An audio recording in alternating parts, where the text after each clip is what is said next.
कसपटे कुटुंबाच्या तक्रारीवरनं नणंद करिश्मा हगवणेचा मित्र निलेश चव्हाणवरती गुन्हा दाखल झालाय. मात्र धक्कादायक म्हणजे निलेश चव्हाणही त्याच्या बायकोचा छळ करत असल्याचं उघड झालंय. स्पाय कॅमेऱ्याच्या साहाय्याने स्वतःच्या पत्नीचे आक्षेपार्ह व्हिडिओज चित्रित केल्याप्रकरणी निलेश चव्हाणवरती 2019 मध्ये वारजे पोलिसात गुन्हा दाखल झालाय.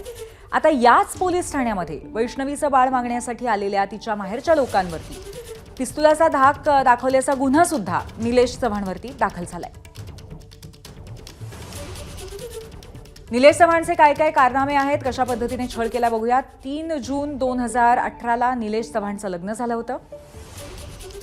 जानेवारी 2019 निलेशच्या पत्नीला बेडरूममध्ये पंख्याला लटकलेली संशयास्पद वस्तू आढळली. विचारणा केली असता निलेशने उडवाउडवी केली. फेब्रुवारी 2019 बेडरूमच्या एअर कंडिशनरमध्ये काहीतरी संशयास्पद वस्तू असल्याचं आढळून आलं आणि त्यावरही उडवाउडवीची उत्तरं दिली.